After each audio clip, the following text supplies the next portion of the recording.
Good morning friends, I hope you are doing well. Previous class में we have started with paper 2 of CA Foundation, that is business laws and business correspondence and reporting. Before starting with this session, first we'll revise what we have done in the last class.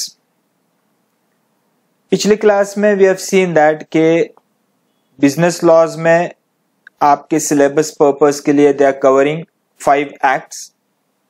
First is a Indian contract act, second one is a sale of goods act, third one is a partnership act, fourth one is a limited liability partnership act, and the last one is a companies act. So we have started with first chapter, that is Indian contract act. और Indian contract act में we have started with first unit, that is nature and kinds of contract. तो contract क्या होता है? Contract is nothing but agreement, और agreement के साथ साथ कुछ एडिशनल कंडीशंस अगर अटैच होती है, फुलफिल होती है, तो then that agreement becomes a contract. An agreement क्या होता है? इट्स वेरी सिंपल कि अगर कोई पर्टिकुलर पर्सन किसी को कोई ऑफर देता है, दैट ऑफर में बी विथ और विदाउट सर्टेन कंडीशंस, और सामने वाला पार्टी अगर उस ऑफर को एक्सेप्ट करता है, तो then that particular transaction will become an agreement. The person who gives an offer is called as an offerer, और जो पार्टी उस ऑफर को एक्सेप्ट करता है, he is called as an offeree और he is also called as an acceptor. तो अपन ने देखा था कि एग्रीमेंट क्या होता है? एग्रीमेंट नथिंग बट सौदा होता है. आप डे टू डे लाइफ के अंदर you enter into various kind of an agreement, that is you makes promise to an number of person. Sometime you fulfill the promise, sometime you may not fulfill that particular promise. But whenever a person makes a promise to other party, then it is called as an agreement. ये agreement को explain करने के लिए मैंने आप लोगों को एक मूवी क्लिप दिखाया था, और उस मूवी क्लिप से क्लियर था कि एग्रीमेंट होता क्या है. It is also called as an सौदा. मैंने प्रीवियस क्लास में आपको कुछ असाइनमेंट्स दिया था, और मैंने पूछा था कि ये पर्टिकुलर इवेंट्स एग्रीमेंट बोले जाएंगे या नहीं. तो first will refer that and then I will explain you कि whether this transactions will be an agreement or not, and if they are agreement then whether it is a contract or not. तो ये 4 particular examples मैंने आप लोगों को बताए थे. First example was Sunil and his wife Radhika. Second example was of an Aditya and Seema. Third example was of Shah sir and Mr. Raj. And the last one was of Mr. Amir and a caretaker. So let's start with all these examples and we'll try to understand whether these events are an agreement or not. And if these events are an agreement, whether these are called as a contract or not. तो one by one we will refer. First we'll see क्या हुआ था उस examples में.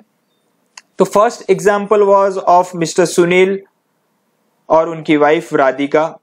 उन दोनों के बीच में झगड़ा हो गया था.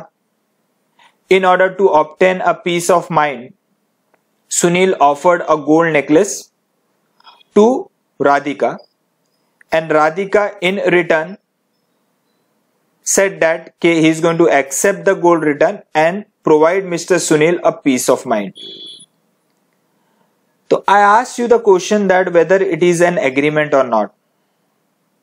Agreement का simple meaning क्या है कि अगर एक पार्टी सेकेंड पार्टी को कुछ ऑफर देता है और सेकेंड पार्टी उस ऑफर को अगर एक्सेप्ट करता है, तो then it is called as an agreement.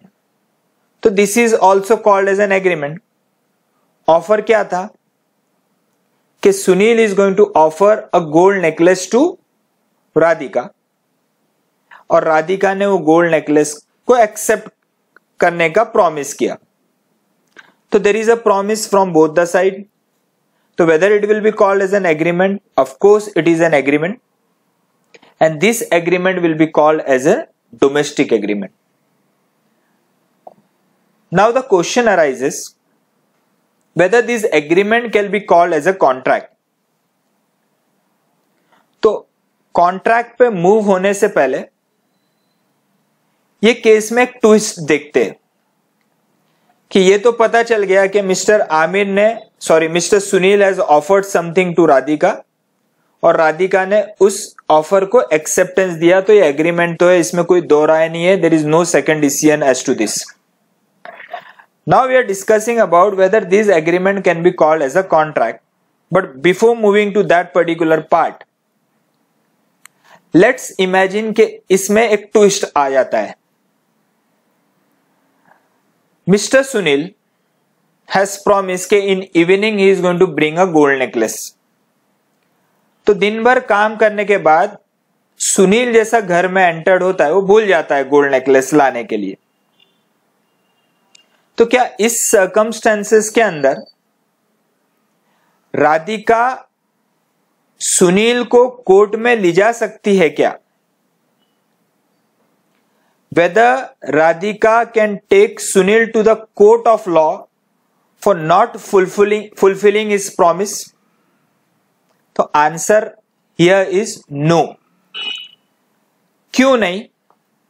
क्योंकि जब सुनील ने राधिका को ऑफर दिया और राधिका ने उस ऑफर को एक्सेप्टेंस दिया,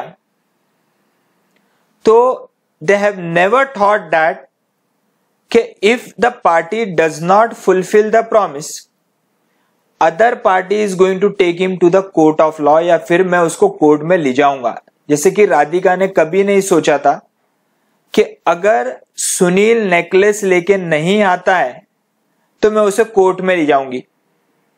ना कि सुनील ने सोचा था कि अगर मैं इसे गोल्ड नेकलेस दे देता हूं, उसके बावजूद भी राधिका मेरे से झगड़ा करेंगी तो मैं उसे कोर्ट में ले जाऊंगा. तो ऐसा दोनों का कोई इंटेंशन नहीं था.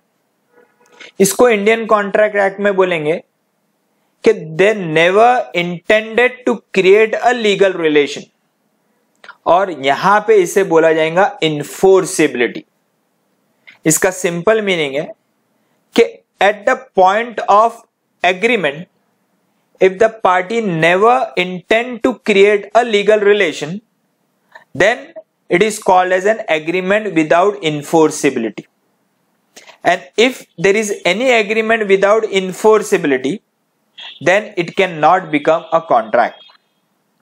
जैसे कि you can refer variety of examples. जैसे कि पापा आपको लालच देते हैं कि अगर आप क्लास में फर्स्ट आओगे और if you bring 95% and above, he is going to give you a motor vehicle और a scooty. You are aware that के पापा ने आपको प्रॉमिस किया है, लेकिन even if you bring 95% and above, if he does not give you a motor vehicle, you cannot take him to the court of law. या फिर father ऐसा बोलता है कि मैं आपको मोटर व्हीकल देता हूं but promise me that you are going to score 95% and above. Even after taking a motor vehicle you don't score 95%, तो does he is going to take you to the court of law? Of course the answer is no, because these are all domestic agreements, social agreements. अगर ऐसे झगड़े को court में ले जाएंगे तो court सिर्फ ये छोटे छोटे झगड़े ही सॉल्व करते रह जाएगा. तो डोमेस्टिक एग्रीमेंट को कोर्ट इंटरटेन नहीं करेगा जो ऐसे एग्रीमेंट है. I am not talking about other domestic agreement, I am talking about these normal domestic agreements where one promises to another and in return expects something from the other. Such kind of a domestic agreement is not enforceable in the court of law. So here does not intention of the party is not to create a legal relation. So यहां पे ये agreement को आप contract नहीं बोलेंगे. क्यों नहीं बोलेंगे? क्योंकि यहां पे इन्फोर्सिबिलिटी का एलिमेंट मिसिंग है. just refer to your screen. There are certain additional conditions to be satisfied. Parties are ready to enter into legal relationship at the time of entering into a contract. Here Mr. Sunil was aware that even if he does not fulfill his promise, he will not be taken to the court of law. तो यहाँ पे enforceability का element missing है, तो then this particular agreement cannot be called as a contract. Apart from that, there are certain additional conditions also to be fulfilled in order to call an agreement a contract. One of them is a consideration. On your screen, consideration का meaning है कि something in return, and that something in return should be in monetary terms, not in non-monetary terms, such as peace, love and affection. इन चीजों को non monetary बोला जाएगा और contract के अंदर such kind of a promises are not called as a valid consideration. तो इस particular case में Amir promises to give gold necklace, and in return Radhika is supposed to give Sunil love and affection or peace, but this kind of a in return consideration cannot be called as a valid consideration. Under the Contract Act, consideration is also called as a quid pro quo, something in return, and that something in return should be in monetary terms and not in non-monetary terms. तो अगर non monetary terms में अगर कोई चीज है यानी money value wise नहीं है तो उस कंसिडरेशन को वैलिड कंसिडरेशन नहीं बोलेंगे. तो इस केस के अंदर ना ही इन्फोर्सिबिलिटी का एलिमेंट है ना ही वैलिड कंसिडरेशन है. तो ये इवेंट को you can call it as an agreement because there is a promise from both the side, there is an offer, there is an acceptance. तो you can call it as an agreement, but you can not call it as a contract. Refer to the second example. Second example was of an Aditya and Seema. Aditya ने सीमा को अपने party में आने का invitation दिया और सीमा ने उसका एक्सेप्टेंस दिया. तो again there was an offer and there is an acceptance. तो whether it will be called as an agreement, of course it is an agreement, and this agreement will be called as a social agreement. Now just imagine that ke Aditya has organized a huge party thinking that his girlfriend Seema is going to come, but Seema didn't turn out. So whether Aditya can take Seema to the court of law? Of course the answer is no. Similarly, if Seema comes to the party but Aditya cancels the party, so whether Seema can take Aditya to the court of law? Again the answer is no. So यहाँ पे भी ये particular event को you can call it as an agreement, but this agreement cannot be called as an contract. Why it is not a contract? Because again यहाँ पे enforceability का element missing है. That is दोनों भी party ने at the time of entering into the contract has never thought that कि if the other party does not fulfil the promise he is going to take him to the court of law. या फिर उन्होंने ऐसा नहीं सोचा था कि वो खुद अगर प्रॉमिस पूरा नहीं करते तो दूसरा पार्टी उसे कोर्ट में ले जाएगा. तो यहाँ पे इन्फोर्सिबिलिटी का एलिमेंट मिसिंग है, तो this agreement can not be called as a contract. Similarly यहां पे वैलिड कंसिडरेशन भी नहीं है. हालांकि आदित्य का पैसा खर्चा होने वाला है, लेकिन in return what Seema is suppose to give to the Aditya? A big hug, love and affection. But this love and affection again can not be called as a valid consideration. And if it is not a valid consideration, it cannot be called as a contract. Now refer to the third example. third example was of Shah sir. Shah sir was supposed to sell the car for rupees 3 lakh and that offer was accepted by Mr. Raj. Shah sir ने बोला कि मैं 3 लाख रुपए में गाड़ी बेचने को लिए तैयार हूं और राज ने बोला कि उस गाड़ी को मैं परचेस करने के लिए तैयार हूं and I am going to give you rupees 3 lakh. Now see to this कि there is a promise, transfer of consideration, transfer or performance of promise that is in monetary value. पैसा जा रहा है और उसके बदले में राज को कार मिल रही है, that is money worth, value worth. तो whether this is an agreement, of course it is an agreement. Offer from Shah sir, acceptance from Raj. This agreement will be called as a commercial agreement. Whether this agreement can become a contract or it will be called as a contract, so again we will refer to two conditions initially. It will become a contract subject to the satisfaction of other conditions which we are going to refer later on. Two conditions initially we are referring here. One is an enforceability. यहाँ पे whether the parties has clearly understood that if they are not going to perform the promise, they are going to be taken to the court of law. तो answer is yes. जैसे if Shah sir gives his car to Raj and Raj refuses to give rupees 3 lakh, whether Mr. Shah can take Raj to the court of law? Answer is yes.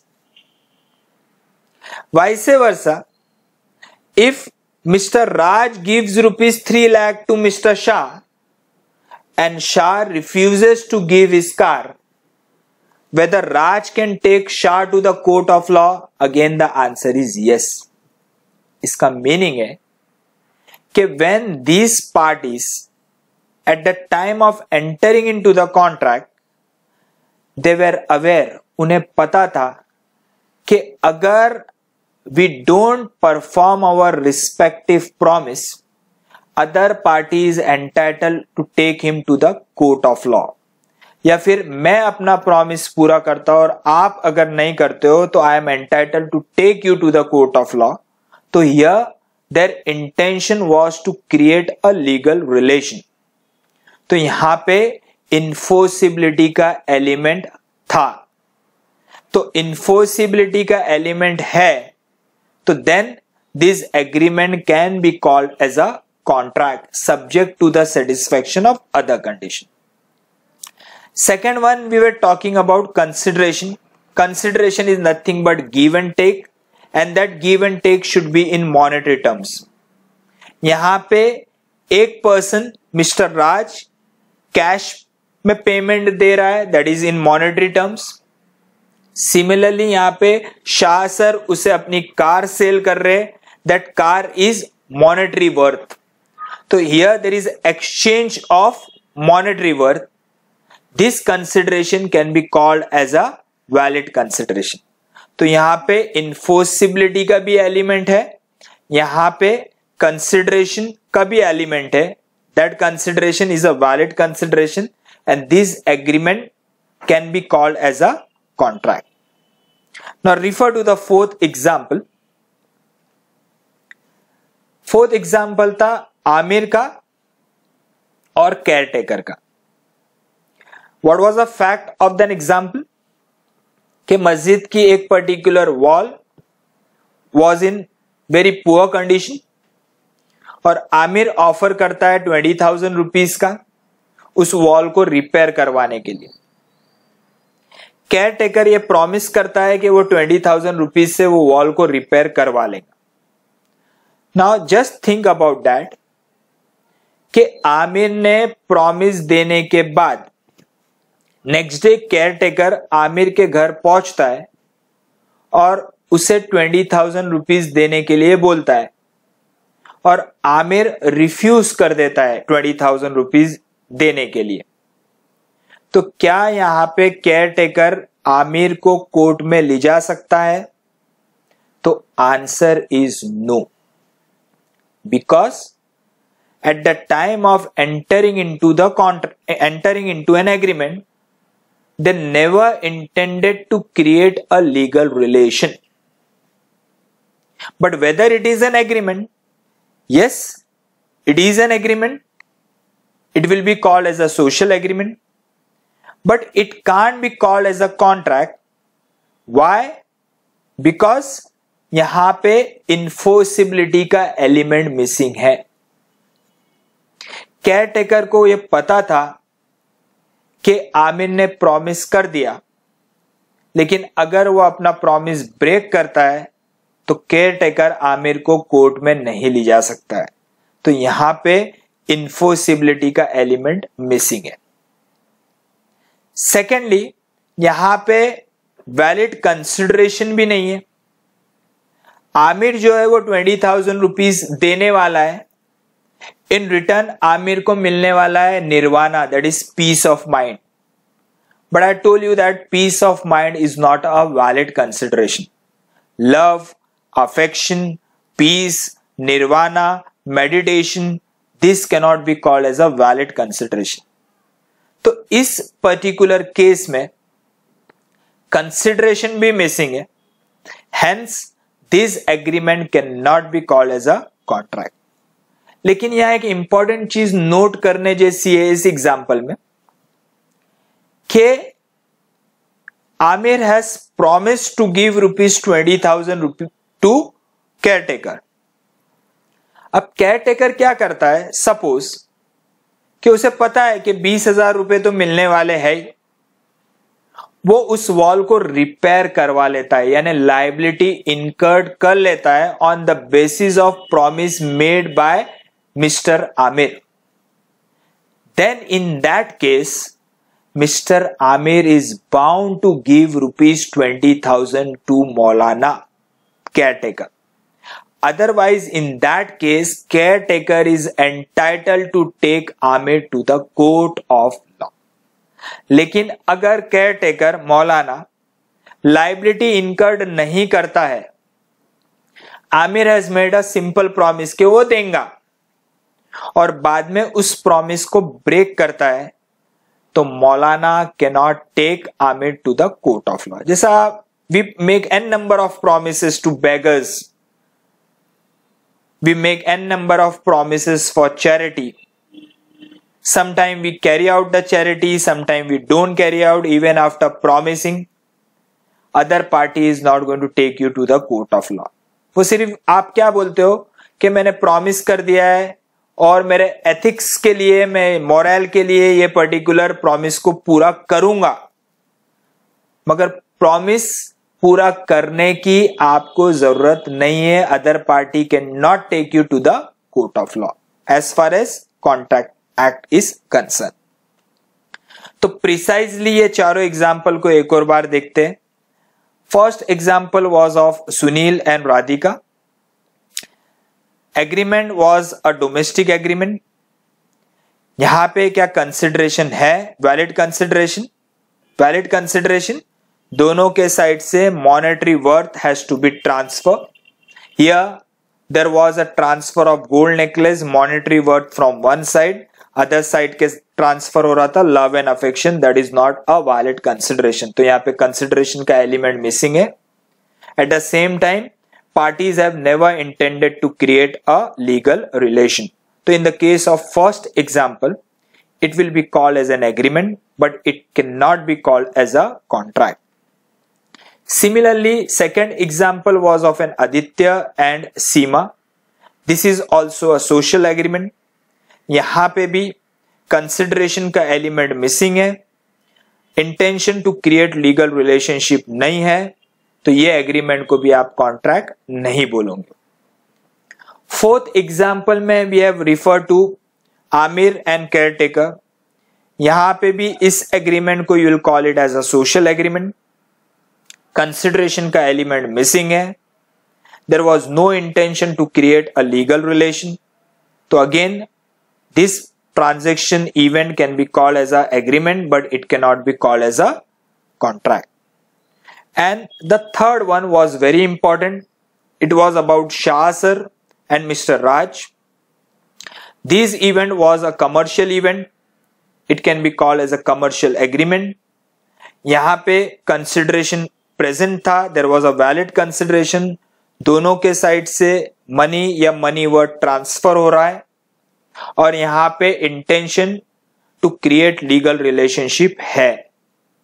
Hence, this particular event subject to the satisfaction of other condition. Again and again I am saying subject to the satisfaction of other condition. इसका meaning क्या है? Apart from these two conditions, that is a valid consideration and enforceability, there are other element which has to be fulfilled in order to call this particular agreement as a contract. But for the time being, यहाँ पे we will understand that there is an agreement, there is a valid consideration, and there is an intention to create a legal relation. Hence, third example में you can call that agreement as a contract. So this was all about a agreement which will be converted into contract. Now I want you some of the important points which you should remember. Now the law of contract in India, which we are studying about the first unit, this act, that is an Indian Contract Act, came in force on 1st September 1872. It was named as Indian Contract Act 1872. इसका simple meaning है, it was passed in 1872 and the date is 1st September. You will have to remember this for examination purpose. मैं already बता चुका हूँ कि इसे 1872 में पास हुआ था. Though there was a British rule on India, but the parliament belongs to India. Hence, it was named as Indian Contract Act. It applies to whole of India, including the state of Jammu and Kashmir. वो पूरे entire India को ये act applicable है. It mentions element necessary for valid contract. क्या क्या चीजें agreement को contract बोलने के लिए जरूरी है, जो आगे we are going to refer. Some of them are capability, that is person की एज क्या होना चाहिए. पर्सन पागल रहा तो वो एग्रीमेंट, वो कॉन्ट्रैक्ट बना सकता है कि नहीं. Will refer all that. That is called as a capability. Capable person, who is capable to enter into a valid contract. Then there is an enforceability, जो मैं already अभी आपको explain कर चुका हूँ. Enforceability is nothing but intention to create a legal relation. And free consent. Free consent का meaning है किसी जोर जबरदस्ती किए बिना आपने कॉन्ट्रैक्ट एंटर्ड किया है. That is called as a free consent. यानी फ्री माइंड से किसी ने आपको थ्रेट देके जबरदस्ती आपको कॉन्ट्रैक्ट में एंटर्ड नहीं करवाया. That is called as a free consent. तो these are the important element जो आपके एग्रीमेंट में प्रेजेंट होना चाहिए in order to call that agreement as a contract. And अगर उस कॉन्ट्रैक्ट के अंदर ये एसेंशियल एलिमेंट प्रेजेंट नहीं है तो then it can not be called as a valid contract. तो ऐसे n नंबर ऑफ एलिमेंट से जो आगे अपन रिफर करने वाले. बराबर. Next one is Indian contract act also deals with void agreement. Void agreement, void का मीनिंग है कि any agreement which cannot be taken to the court of law.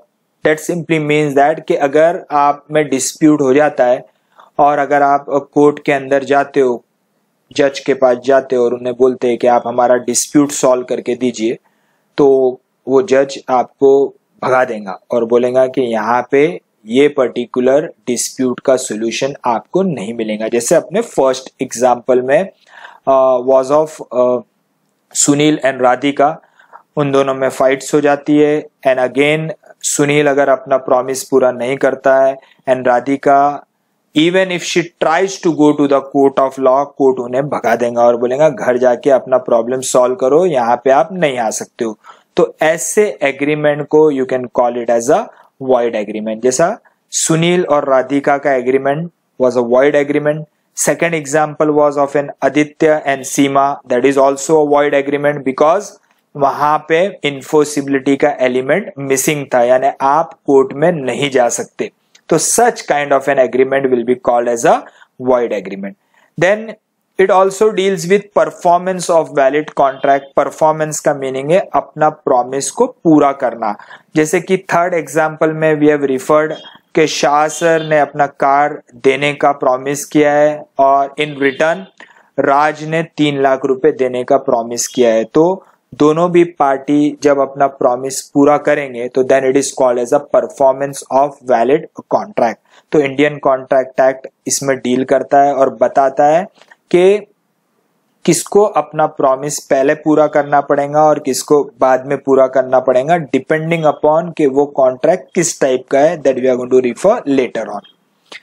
And lastly it prescribes remedies for breach of contract. Breach का meaning है कि अगर contract है, that means all the essential elements of contract are there, the contract is a valid contract.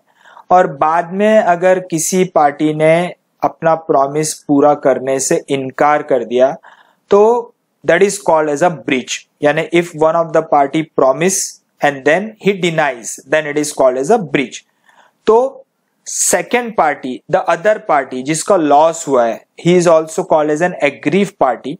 तो उसके पास क्या remedies available है, सॉल्यूशंस अवेलेबल है, वो इंडियन कॉन्ट्रैक्ट एक्ट आपको बताता है. जैसे कि थर्ड एग्जाम्पल में वी आर रिफरिंग के शाह सर और राज. शाह सर ने अपनी गाड़ी राज को दे दी. अब राज 3 लाख रुपए देने से मना कर रहा है. तो शाह सर के पास क्या रेमेडीज अवेलेबल है वो यहाँ पे we are going to refer later on. Similarly अगर राज ने 3 लाख रुपए दे दिए और शाह सर गाड़ी देने से इनकार करते हैं तो then Raj can take to the Raj के पास क्या क्या रेमेडीज अवेलेबल रहेंगे, we are going to refer that. But in the second case जो अपन ने एग्जाम्पल देखा आदित्य और सीमा का, तो that is not a contract. तो उनके पास अगर कोई ब्रीच करता है तो कोई रेमेडीज अवेलेबल नहीं है because that is an agreement but not a contract. तो रेमेडीज किस में अवेलेबल है, only if it is a contract. And if it is not a contract then there are no remedies available. Remedies with the help of court of law. तो वो आप we are going to refer later on. अब ये sources of law of contract यानी contract के sources कहां से, क्या ऑब्जेक्टिव लेके ये एक एक्ट बना है. मैंने आप लोगों को प्रीवियस लेक्चर में बताया था कि कोई भी एक्ट कब बनता है, जब कोर्ट रियलाइज करता है, गवर्नमेंट रियलाइज करता है कि ये पर्टिकुलर सेक्टर में there is a problem, identify करता है उस प्रॉब्लम को, they come up with a solution in the form of rule books. और वो रूल बुक्स को they pass it from the 2 houses of parliament and ultimately वहां पे प्रेसिडेंट अपना सिग्नेचर देता है and it becomes an law और it is also called as an act. तो यहाँ पे सोर्सेस क्या क्या है, लॉ ऑफ कॉन्ट्रैक्ट के सोर्सेज है लीगल डिसीजन. यहाँ पे जस्ट इमेजिन के 2 लोगों में डिस्प्यूट हुआ और वो डिस्प्यूट कोर्ट में गया, कोर्ट ने उनका डिस्प्यूट सॉल्व किया, तो दैट इज अ डिसीजन. तो वो डिसीजन का बेस लेके तैयार किया गया है इंडियन कॉन्ट्रैक्ट एक्ट. और उसके अलावा customs and usage, there may not be a dispute, लेकिन ट्रेडिशन जो चलते आ रहा है and government is aware that there is possibility that कि इस तरीके से काम करने से हो सकता है कि फ्यूचर में प्रॉब्लम अराइज हो, तो वो पहले ही उसका लॉ तैयार करके रखते हैं. तो that is called as a customs usage of trade. बराबर. The act is not exhaustive. Act is not exhaustive in the sense that के it does not cover all the branches of law of contract. यहां पे I told you that के business law has n number of laws, n number of act, but for your syllabus purpose they have covered only 5 act. उसमें first act is an Indian contract act और Indian contract act में भी they are not covering all types of contract because कुछ contract दूसरे act में cover किए गए. जैसे कि अगर अपन बात करते हैं यहाँ पे we call it as a transfer of property. Property के जो डीलिंग्स होते हैं वो कवर किए गए प्रॉपर्टी एक्ट के अंदर, रियल स्टेट के अंदर. Then you can see that के sale and purchase of goods. I told you that earlier sale and purchase of goods से related provisions were covered under the Indian Contract Act, but in 1930 they have separated all those provisions from the Indian Contract Act and made a separate act, and that is called as a Sale of Goods Act. So now all the provisions, all the contract related with sale of goods are not covered by Indian Contract Act, but they are covered by some other act, that is called as a Sale of Goods Act. Similarly, मैंने आप लोगों को बताया था कि provisions relating to partnership was also a part of Indian Contract Act, लेकिन 1932 के अंदर वो एक्ट को भी सेपरेट कर दिया गया है. तो contract relating to partnership are also not covered by Indian contract act. तो एक्ट इज नॉट एग्जॉस्टिव का मीनिंग क्या है कि they are not covering all types of contract. कुछ कॉन्ट्रैक्ट दूसरा एक्ट कवर करता है, इंडियन कॉन्ट्रैक्ट एक्ट कवर नहीं करता है. तो आपकी स्क्रीन पे what it has been said, the contract act is not exhaustive. It does not deal with all the branches of the law of contract. There are separate act which deals with contract relating to negotiable instrument, transfer of property, sale of goods, partnership, insurance, etc. So any transaction relating to negotiable instrument, any contract relating to negotiable instrument are not covered by the Indian Contract Act. Similarly, contract relating to property transaction, real estate transaction are not covered by this act, that is an Indian Contract Act. It says that if you are buying a house, the law applicable will be Transfer of Property Act, while if you are buying car, the law applicable will be Sale of Goods Act. That means these are also a contract. Property जब आप purchase sale करते हो तो one of the person offer to sell his property and other party accept that particular offer. So this is a contract, but this contract will not be covered by the Indian Contract Act. It will be covered by other act that is called as a Transfer of Property Act. That means अगर property transactions में कुछ disputes हो जाता है तो court में अगर आप जाते हो तो कोर्ट इंडियन कॉन्ट्रैक्ट एक्ट के प्रोविजंस को रिफर नहीं करेगा, बल्कि ट्रांसफर ऑफ प्रॉपर्टी एक्ट के प्रोविजंस को रिफर करेगा. सिमिलरली आप परचेज सेल ऑफ गुड्स अगर आप करते हो और उसमें अगर कोई डिस्प्यूट हो जाता है तो then again court is not going to refer to the Indian contract act, but the court is going to refer to the sale of goods act. जैसे कि example, in day-to-day transaction, in business transaction, you issue checks that is called as a negotiable instrument, and if those checks are bounced, so dispute goes to the court, and court is not going to refer their Indian Contract Act, but they are going to refer the Negotiable Instrument Act, and accordingly the court will give the decision. So this is how it is called as an act is not exhaustive, because it does not cover all the contract. There are n number of contract, तो all the contract Indian Contract Act में cover नहीं किए गए. अब यहाँ पे question arise होता है, क्या सभी एग्रीमेंट को आप कॉन्ट्रैक्ट बोलेंगे या सभी कॉन्ट्रैक्ट को एग्रीमेंट बोलेंगे? Now what it says, all contracts are agreement but all agreements are not contract. Absolutely right. We have already seen this के कॉन्ट्रैक्ट कहां से बनता है, वो सबसे पहले बनता है एग्रीमेंट, और एग्रीमेंट को आप अदर एडिशनल कंडीशंस जब अटैच करेंगे तो then it will become a contract. तो कॉन्ट्रैक्ट की पैदाइश एग्रीमेंट से ही होती है. तो that's the reason it has been said that कि all the contracts are agreement. All the contracts are agreement because पहले वो एग्रीमेंट बना होगा और बाद में जाके वो बनेगा कॉन्ट्रैक्ट. तो कॉन्ट्रैक्ट एग्रीमेंट है, लेकिन क्या हर एक एग्रीमेंट कॉन्ट्रैक्ट है? जरूरी नहीं है. वी हैव सीन दैट कि एग्रीमेंट कॉन्ट्रैक्ट जब भी बनेगा जब उसमें सभी कंडीशंस जो नेसेसरी है वो सेटिस्फाई होंगी, जो अपन दो कंडीशंस ऑलरेडी देख चुके हैं. One is a valid consideration and one is an enforceability. तो एग्रीमेंट कॉन्ट्रैक्ट हो भी सकता है, नहीं भी हो सकता है, लेकिन कॉन्ट्रैक्ट जरूरी है कि वो पहले क्या रहेगा, एग्रीमेंट। तो that's the reason it has been said कि all contracts are agreement but all agreements are not contract. Now here agreement is a wider term than a contract, definitely, because there are n number of agreements which may or may not become a contract. तो agreement broader है, लेकिन contract is narrower. Why it is narrower? Because all the agreements are not contract. Only those agreement which satisfies the necessary conditions, essential elements, those agreement will become a contract. तो you can call it as agreement as a world and contract is one of the country in that particular world. So agreement is broader and contract is narrower. It may be a legal agreement that is enforceable by law or a social agreement that is not enforceable by law. Agreement is broader in the sense there are n number of agreement. We have already seen some of the examples of agreement. Agreement, social agreement, there are domestic agreements. Similarly, there are legal agreement, there are illegal agreement also. जो movie clips we have referred, that was an agreement, but that agreement was illegal agreement. So it may be a legal agreement. If it is a legal agreement, it is enforceable by law. That means it can be taken to the court of law.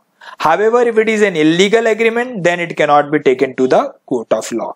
There is a social agreement that is not enforceable by law. I already told you that कि domestic agreement, social agreements में अगर dispute होता है तो वो dispute को with the help of court of law आप solve नहीं कर सकते हो. Thirdly, what it says, agreement relating to social matters like agreement to go to a movie or visit to a hotel do not create a legal obligation. Obviously, because they are social agreements. In that social agreement, there is no intention to create a legal obligation, legal relations between the parties, and hence it cannot be called as a contract. तो जब तक enforceability present नहीं होगा agreement में, that agreement cannot be called as a contract. Only those agreement grow into contract which create a legal obligation. Agreement contract कब बनेगा? अगर वो agreement में legal obligations, intention to create legal relationship है, तो then that agreement can be called as a contract. Otherwise, it will simply remains an agreement. It cannot be called as a contract. Now we will just go through the differences between agreement and contract. First one is agreement is a promise. Definitely, how it is a promise? One party offers something. He promises to give, and in return other party give his acceptance. That is also a promise from both the side. One offerer, other acceptor, then it is called as an agreement. Whereas contract is an agreement enforceable by law. Contract will be called as an contract only when agreement has an enforceability element present. If enforceability element is not present in an agreement, then it will simply remains an agreement. It cannot be called as a contract. तो जब भी if I call it as a contract, it simply means that कि वहां पे agreement के साथ साथ enforceability भी है. If I call it as an agreement, then it simply means that कि वहां पे enforceability का element missing है, इसीलिए उसे agreement बोला गया है, उसे contract नहीं बोला गया. Contract है यानी agreement plus enforceability है. An agreement is a wider term. We have already seen that agreement बड़ा है और contract is part of that. Agreement is a wider term. It includes legal as well as social agreement. Whereas contract is a narrower term, जो already we have referred. Agreement may not create a legal obligation. If it creates a legal obligation, then that agreement will become a contract. whereas contract necessarily creates a legal obligation. तो day to day life में agreements और contract में as such there is no different. By mistake we can call it as कि मैं उससे भी contract करके आ रहा हूं, और वी मैं कॉल इट एज मैं उसके साथ एग्रीमेंट करके आ रहा हूं. But under the Indian contract act ये दोनों वर्डिंग्स को एक स्पेशल स्टेटस दिया गया है कि एग्रीमेंट और कॉन्ट्रैक्ट दोनों अलग अलग है. Agreement is an agreement which में B legal agreement, which may be social agreement, which may be domestic agreement, whereas a contract को एक specific provisions दिया गया है कि that contract, if agreement together with enforceability is there, then that agreement will be called as a contract. Otherwise, under the Indian Contract Act, that agreement will simply remains as an agreement. It cannot be called as a contract. तो अगर मैं बोलता हूँ कि पापा ने मुझे mobile देने का प्रॉमिस किया है, तो you will call it as a contract और an agreement. It is an agreement because here element of enforceability is missing. If you promise to your sister that के राखी पे मैं आपको 1 लाख रुपए दूंगा, this is agreement. It can not be called as a contract. Similarly if you promise someone that के if you are going to give me your laptop, in return I am going to give you my computer. You give me your laptop, मैं आपको उसको इसके बदले में desktop दूंगा, उसके बदले में मैं आपको अपना कंप्यूटर दूंगा. तो here whether it is an agreement or a contract, first it is an agreement, answer is yes. But whether it is a contract, again whether there is an intention to create a legal relationship. If there is a valid consideration, then there can be an intention to create a legal relationship. दोनों का change क्या हो रहा है? Money worth. एक जन computer दे रहा है और दूसरा पर्सन उसकी जगह में लैपटॉप दे रहा है, तो यार मॉनेटरी वर्थ चेंज हो रहा है. तो यहाँ पे वैलिड कंसिडरेशन है and the parties are intended to create a legal relation. तो this agreement can be called as a contract. All agreements are not contract, but all contracts are agreement. Agreement contract बनेगा नहीं बनेगा पता नहीं. वो कब बनेगा contract? अगर essential element satisfy होता है तो, लेकिन it will remain as an agreement. But if it is a contract, उसका simple meaning है कि वो contract पहले क्या था? Agreement. So here all agreements are not contract, but all contracts are agreement. तो एक वाइडर एक ओवरव्यू लेते हैं. Just refer on your screen. Contract has been divided in 3 part. Elements of contract. Elements of contract is nothing but agreement plus enforceability. Second element of contract is essentials of valid contract, जो मैं आपको already बता चुका हूं कि apart from enforceability there are certain essential elements, essential conditions to be satisfied, which we are going to refer in the next class. Or third part is a types of contract. There are a variety of contracts that has been covered under the Indian Contract Act that we are also going to refer.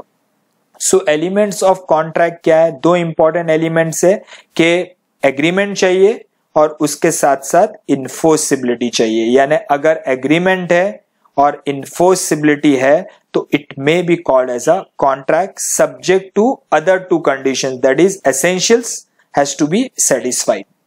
Then if you refer on your screen, agreement is nothing but offer and acceptance. There has to be an offer and if there has to be an acceptance. If there is an offer and if there is an acceptance, you can call it as an agreement.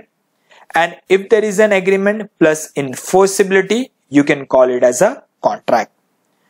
आगे offer के लिए there are different parts they have covered. वो next unit में we are going to refer. That is legal rules of a valid offer. Offer के भी rules है कि आपको किस तरीके से ऑफर किसी और को देना है.